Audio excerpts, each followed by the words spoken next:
హల్లెలూయా. అయితే పరిశుద్ధాత్మ దేవుడు మనతో మాట్లాడుతున్నాడు. హల్లెలూయా.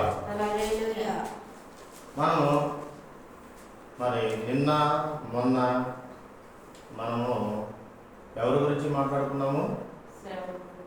అబద్ధ బోధకుడు ఎవరు అనేది తెలియపరుస్తాడు. మరి ఈరోజు కూడా మనము అబద్ధ బోధకుల గురించి మనము మాట్లాడుతున్నాం. మరి ఇప్పటి వరకు పరిశుద్ధాత్మ మనతో మాట్లాడిన మాట ఏంటంట? హల్లెలూయా. పౌలు గారు ఫిలిప్పీ పత్రిక 3:10 ఆయన సమస్తాన్ని చేసినట వెంటగా ఇచ్చుకున్నాడంట. హల్లెలూయా. మరి తెస్సలోనికి రాసిన మొదటి పత్రికలో ఏం చెప్పినాడు ఆయన? ఏలయనగా మా బోధ కపటమైనది కాదు, అపవిత్రమైనది కాదు, మోసకరమైనది కాదు, సువార్తను మాకు అప్పగించుటకు యోగ్యమని దేవుని వల్ల ఎంచబడిన వారమై మనుషులను సంతోషపెట్టు వారము కాక మన హృదయమును పరీక్షించు దేవుణ్ణి సంతోషపెట్టు వారమై బోధించుచున్నాము. హల్లెలూయా.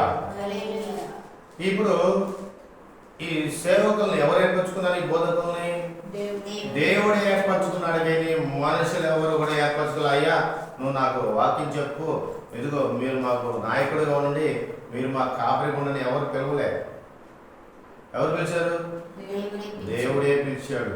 మరి దేవుడిని పిలిచినప్పుడు మనం ఏం చేయాలంటే దేవునికి లోబడి ఉండాలి.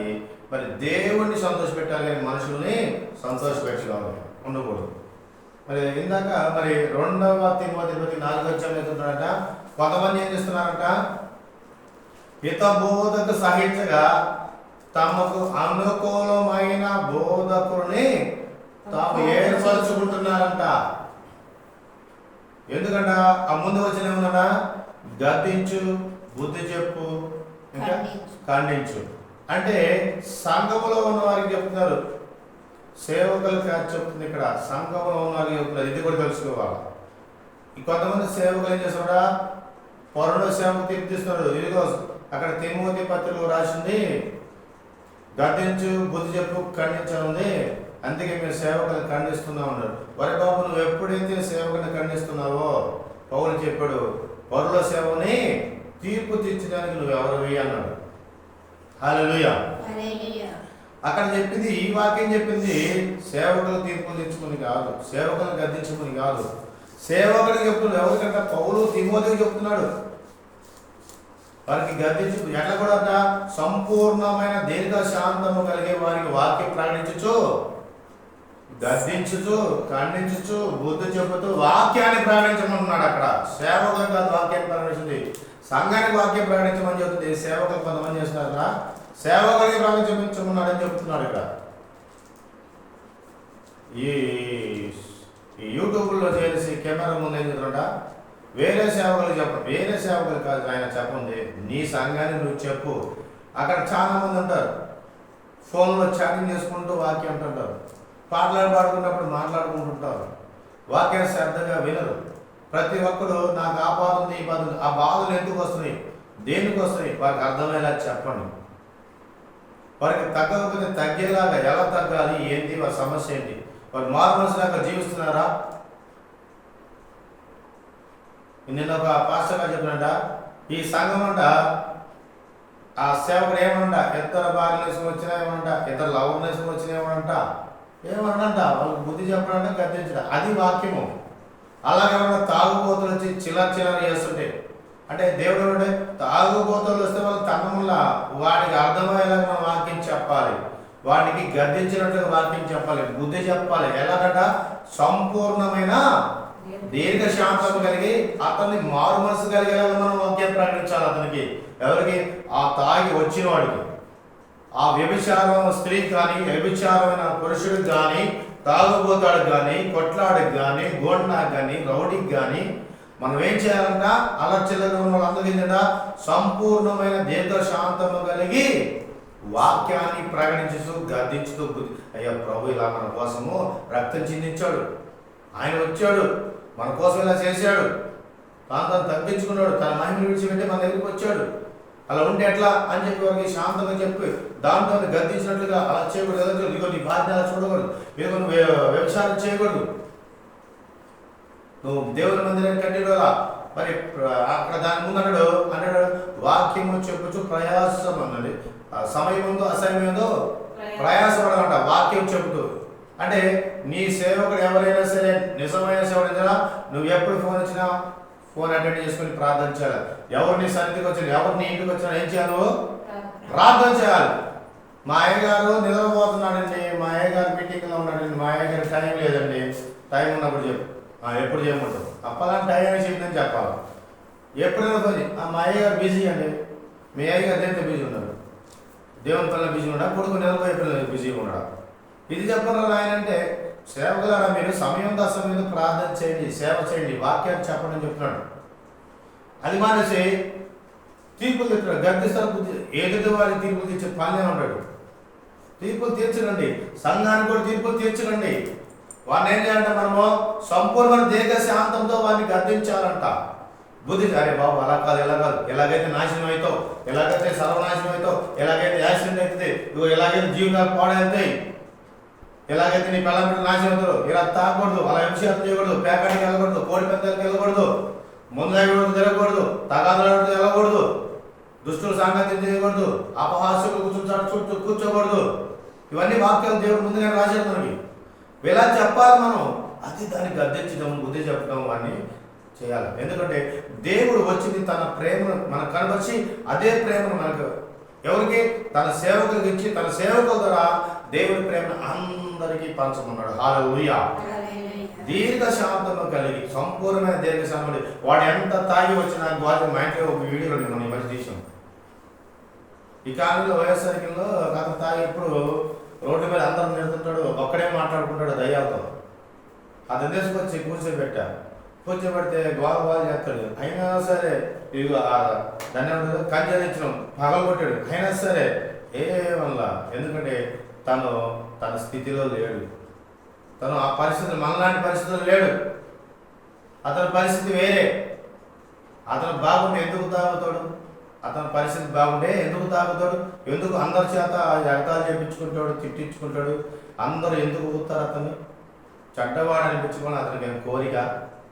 అతను మొత్తలో ఉన్నాడు, అయ్యగారు నాకు పెళ్లి చేస్తే నేను మంచిగా జీవితాను కదా, నా భార్య బిడ్డలతో నేను మంచిగా ఉండాలి కదా, నన్ను బాగు చేయండి అని అడుగుతున్నాడు. అంత మత్తులో ఉండి అంత గందరగోళం చేస్తూ కూడా తను ఏమవుతుందంటే, నేను బాగుపడతాను, నాకు భార్య కావాలి, నాకు బిడ్డలు కావాలి, నాకు కుటుంబం కావాలి, నాకు చిన్నప్పటి నుంచి ఎవరు లేదు, అన్నమ్మ నాన్న చనిపోయారు, నన్ను బాగు చేయని అని అడుగుతున్నాడు. మా కళ్ళమ్మ నీళ్ళు వచ్చి ప్రార్థన చేసాం. అయితే మా రోజు అతను పట్టకాలరాము కానీ అతనికి ప్రార్థన చేస్తున్నాం. అతను ఏమనలా. ఆ కంచెలు అసలు అది పేద కుటుంబం, సంఘం ఉన్నా సంఘం లేని కుటుంబం, అది ఇరిగి పోగొట్టాడు దాన్ని. అయినా సరే దాన్నే మేము జాగ్రత్తగా వాడుకుంటాం. హల్లెలూయా. అంటే దాని అర్థం ఏంటంట, ఇలాగ ప్రకటించమని చెప్పాడు. సేవకులకు తీర్పులు తీర్చమని చెప్పాలి, సంఘానికి తీర్పులు తీర్చొద్దు. మనం ఎవరికి తీర్పు తీర్చాలి? ఎప్పుడైతే తీర్పు ఇచ్చారో ఆ తీర్పు మనకి అక్కడ ఇవ్వబడుతుంది. హల్లెలూయా. అక్కడ అంటున్నాడు 5వ వచనం 1 తెస్సలోనికీయుల పత్రిక 2వ వచనం అంటాడు, మీరు ఎరిగి ఉన్నట్టు మేము ఇచ్చక మాటలైనను ధనాపేక్షను తప్పినట్టు విషయమైనను ఎన్నడూ వినియోగపడలేదు. ఎందుకు? దేవుడే సాక్షి. మేము ఎప్పుడైనా సరే ఇచ్చక మాటలు మాట్లాడామా? ఎప్పుడైనా సరే మీ దగ్గర కానుకలు అడిగామా? ఎప్పుడైనా సరే అంటే కానుకలు అంటే ఏంటి? నా సొంత ఖర్చులు. నేను షికార్కి వెళ్ళాలి, మా ఫ్యామిలీతో నేను ఊటీకి వెళ్ళాలి, కొడైకెనాల్కి వెళ్ళాలి, మా పిల్లకాయలకి ఎండాకాలం సెలవులు వచ్చినాయి కాబట్టి కొన్ని రోజులు మేము కూడా తిరిగి వస్తాము అని డబ్బులు అడగలేదు కదా మేము ఎవరు కూడా అడగలా. హల్లెలూయా. అలానే కానుకలు లేకుండా ఉండారు. మందన కాచి మందపాలు తాగని వాడేవాడని కూడా పౌలు గారు చెప్పాడు. యేసు ప్రభు గారు కూడా చెప్పారు. ఏమన్నాడంట, ఆ పేద వివరాలు తన ఉన్న వారికి ఇచ్చేసింది. మరి కొరింథీ పత్రిక లేదు, ఏమన్నాడంటే మీ హృదయంలో నిశ్చయించుకోవాలి తెచ్చింది, మీరు వర్ధిల్లుచున్న ప్రకారం ఇవ్వండి. మీరు వర్ధిల్లుచున్న ప్రకారం అంటే మీరు ఎంత సంపాదన ఉందో ఆ సంపాదనలో మీరు ఎంత అనుకుంటే అంత ఇవ్వచ్చు, ఏం ఇబ్బంది లేదు. దశభాగం అంటే ఎక్కువ కూడా ఇవ్వచ్చు. అంతే ఇలా దశభాగం ఎందుకు ఇవ్వాలని రూల్ అనుకో, మనం ఏం చేయాలి? నువ్వు ఎంత వద్దు అంత ఇచ్చేసేయి, ఇబ్బంది ఏం లేదు. దేవుడు ఏం వద్దనడు. మీరు ఇస్తుంది సేవకులకి కానే కాదు. ఒకవేళ సేవకులు చేస్తుంటే ఎవ్రీ పత్రికలో రాసి ఉంది. ఏమన్నంట 6వ అధ్యాయం 10వ వచనం. మనం ప్రస్తుతానికి అక్కడికి వెళ్ళగానే ఎందుకు అక్కడికి వెళ్ళాల్సి వచ్చింది? మీరు చేసిన కార్యమును ఆ, మీరు పరిశుద్ధులకు ఉపచారం చేసి అది ఇంకనూ ఉపచారం చేయుచుండుట చేత ఆ, తన నామమును బట్టి ఉమ్, చూపిన ప్రేమను మరుచుటకును ఉమ్. దేవుడు అన్యాయస్తుడు మీరు చేసింది ఏంటంటే పరిశుద్ధులు చేసిన ఉపచారం, సేవకులు చేసిన ఉపచారం కావచ్చు, మరి పరిచర్య కావచ్చు, ఏదైనా కావచ్చు. మరి మీరు చేసిందలా దేవుని బట్టి ఆయన ప్రేమను మీరు కనుపరిచారు, ఆయన్ని బట్టి మీరు చేశారు. కాబట్టి దేవుడు ఏం చేశాడంట? అన్యాయసుడు కాదంట. ఏం చేస్తున్నాడు ఆయన? దాని అర్థం ఏంది? మనకి ఇస్తారనే కదా. మీరు చేసింది నేనేమో ఉంచుకోను, దానికి 10 రెట్లు మీకు నేను ఇస్తాను అని దేవుడు చెప్తున్నాడు. కాబట్టి మీరు బాధపడకండి. హల్లెలూయా. ఇక్కడ కొన్ని సందర్భాలు అంటాడు 1 దశలోనిక 4వ అధ్యాయంలో మరి 12వ వచనం అంటాడు, 11వ. అలాగుననే మాసిదోనియా ఎన్నంతట ఉన్న సహోదరులందరినీ మీరు ప్రేమించుచున్నారు. సహోదరులారా, మీరు ప్రేమ యందు మరి ఎక్కువగా అభివృద్ధి చెందుచుండవలెననియు సంఘమునకు వెలుపటి వారి ఎడల మర్యాదగా నడుచుకొనుచు మీకేమీ కొదువు లేకుండానట్లు నేను మీకు ఆజ్ఞాపించిన ప్రకారము మీరు పరుల జోలికి పోక మీ సొంత కార్యమును జరుపుకొనుట ఎందును మీ చేతులతో పరిచేయుట ఎందును ఆశ కలిగి ఉండవలెనని మిమ్మల్ని హెచ్చరించుచున్నాను. ఆమేన్. సంఘములో ఉండాలంట, బయటికి వెళ్ళినప్పుడు కూడా ఉండాలంట. ఏమన్నారంట? మన క్రియలు మంచివే ఉండాలంట, మన ప్రవర్తన మంచిగా ఉండాలంట, మన బుద్ధి కరెక్ట్గా ఉండాలి, మన చూపు కరెక్ట్గా ఉండాలంట, మన మాట కరెక్ట్గా ఉండాలంట. చిల్లరగా ఉండకూడదు, అపహాస్యకులుగా ఉండకూడదు. అంటే జోకులు వేసేవారిలాగా, దాన్ని ఏంటంటే చతుర్లాగా ఇలాగా ఉండకూడదు అంట. మన ప్రవర్తన కానీ, మాట కానీ, వాక్యం ఏదైతే పెట్టడమో దానిలాగానే సంఘంలో కూడా కొంతమంది వాక్యం అయిపోయి నేను చూశాను ఈ మధ్య ఒక సంఘంలో. వాక్యం అయిపోయి నేను భోజనం దాన్ని ఏం చేస్తారంటే, ఆ ఫంక్షన్ రోజు ఏం చేస్తారంటే వాళ్ళు ఫోటోలు దిగుతారు. ఎలా దిగుతారో తెలుసా? ఎగిలేసాలు వేసుకుంటా, జోకులు వేసుకుంటా, చతుర్లు ఆడుకుంటూ వారి బారిచి వీడి పట్టుకుని వీడి బారిచి వాడి పట్టుకుని ఫోటోలు దిగుతున్నాం. నేను చూశాను.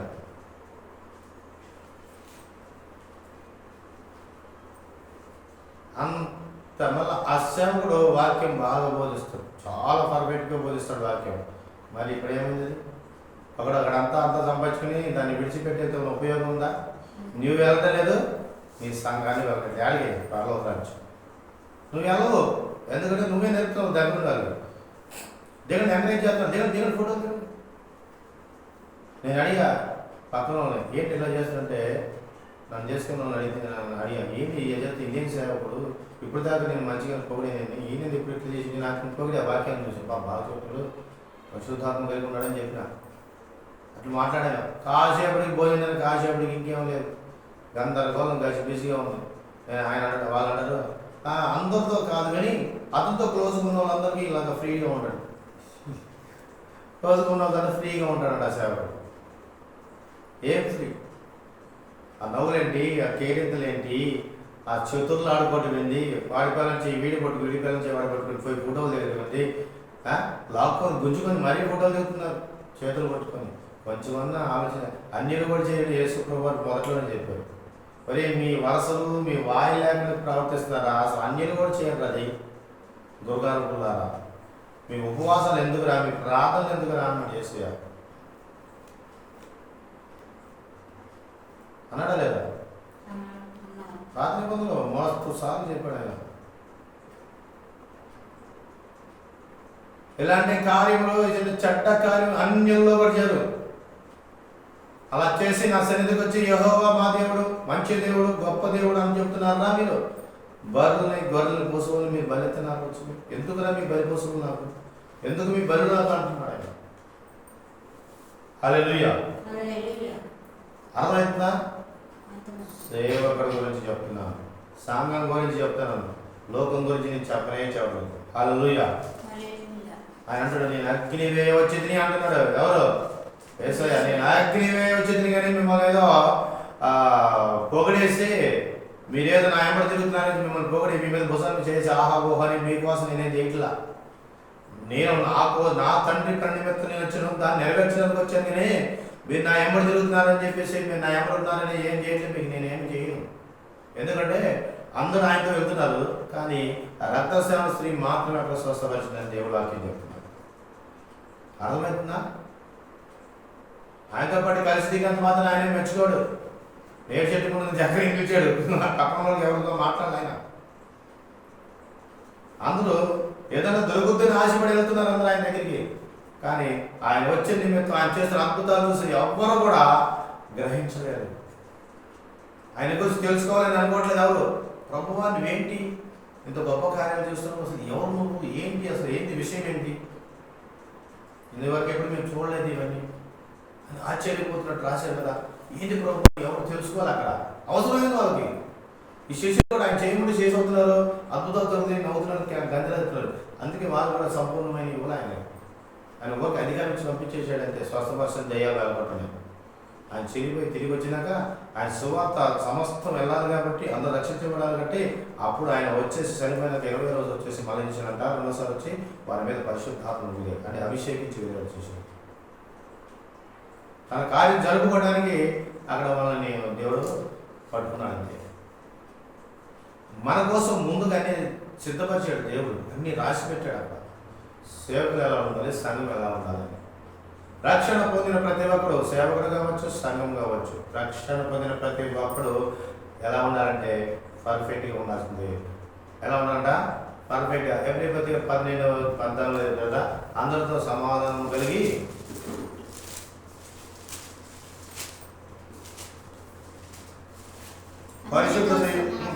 అందరితో సమాధానమును పరిశుద్ధతయు కలిగినట్టుకు ప్రయత్నించుడి. పరిశుద్ధత లేకుండా ఎవడును ప్రభువును చూడడు. ఆమేన్. అక్కడ ఒక మాట చెప్పబడుతుంది ఏంటంటే పరిశుద్ధత కలిగి ఉండటకు ప్రయత్నించు. అంటే అర్థమవుతుంది మీకు? పరిశుద్ధత అంటే పర్ఫెక్ట్ గా ఎవడు లేడంట. పౌలు ముందుగానే రాశాడు. అక్కడ ఏమంటున్నాడు ఆయన ఫిలిప్పీ పత్రికలో, నేను పర్ఫెక్ట్ అని అంటలేదు ఆయన. ఆయన ఏమంటున్నా, నేను పర్ఫెక్ట్ కాదు ఆయన ముందే చెప్తున్నాను. ఇక నేను పర్ఫెక్ట్ అయినంట, నేను ఇప్పుడు గెలిచించానని అని నేను అనుకోవట్లేదు. మరి ఏమనుకుంటున్నాడంట ఆయన? పునరుద్ధానంలో ఎరుగు నిమిత్తం ఆయన సందర్భాలు ఎరుగు నిమిత్తము సమస్తం నష్టపరిచి వాడికి పెండతో సమానంగా ఇచ్చుకొని ఇదివరకే నేను గెలిచితిని అని అయినను కానీ ఇదివరకే సంపూర్ణ స్థితి పొందిది అయినని నేను అనుకున్నట్టు లేదు. కానీ మరి ఎందుకంట ఇది దేవుని దేని నిమిత్తము క్రీస్తు యేసు నేను దేని నిమిత్తం క్రీస్తు చేస్తున్నాను దాన్ని పట్టుకునే వాళ్ళని పరిగెత్తుచున్నాను. ఎందుకు పట్టుకున్నాడు నన్ను? దాన్ని తెలుసుకోవడానికి నేను పరిగెడుతున్నా. హల్లెలూయా. అది చెప్తున్నాడు. అంటే మనం ప్రయత్నం చేయమన్నాడు. పరిశుద్ధతకైతే ఎవరు లేము. పౌలు కూడా చెప్పాడు అదే మాట. పరిశుద్ధతకైతే లేదు, ఇంకా కన్ఫర్మ్ కాల, నా టికెట్ ఇంకా కన్ఫర్మ్ కాల. అంటే నేను సంపూర్ణంగా అయినట్టు కాదు, ఇంకా తెలుసుకోవాలి. అంతవరకు నిరీక్షిస్తున్నా, అంతవరకు తెలుసుకోవాలి. అప్పుడే కొన్ని సందర్భంలో నేను పోరాటం మంచి పోరాడింది అదే తెలిసిన నేను మంచి పోరాటం ఓడింది, నా కొరకు కడమట్టి ఇచ్చింది అని అంటున్నాడు. కానీ ఇక్కడేమన్నాడంట? ప్రయత్నించుడి, పరిశుద్ధత లేకుండా ప్రభు చూడండి. ఎందుకు ఏ ప్రయత్నించాలంట? పరిశుద్ధత కలిగి ఉండటకు ప్రయత్నించాలి. ఎఫెసీ పత్రిక 1:6 పరిశుద్ధతగాను నిర్దోషంగా ఉన్నాడు. రెండు ఉండాలంట. మన మీద మార్పు ఉండకూడదు. పరిశుద్ధత అంటే తలబట్టలు వేసుకొని కోట వేసుకొని వాక్యం చెప్పడం, లేకపోతే అందరూ తలబట్టలు వేసుకొని యూనిఫామ్ వచ్చి చర్చిలో కూర్చోవడం కాదు. పరిశుద్ధత అంటే నీ హృదయం పరిశుద్ధతగా ఉండాలి, నీ చూపు పరిశుద్ధంగా ఉండాలి, నీ మాట పరిశుద్ధంగా ఉండాలి. ఇది పరిశుద్ధంగా ఉంటేనే నువ్వు నిర్దోషుడు. అది ఎఫెసీ పత్రికలో రాయబడిన 6వ వచనం 1:6 ఏమన్నా? పరిశుద్ధంగాను నిర్దోషంగాను ఉండాలి. నువ్వు ఎప్పుడైతే పరిశుద్ధంగా ఉండాలని ప్రయత్నం చేస్తావో నిర్దోషంగా ఉండాలని ప్రయత్నం అవుతుంది.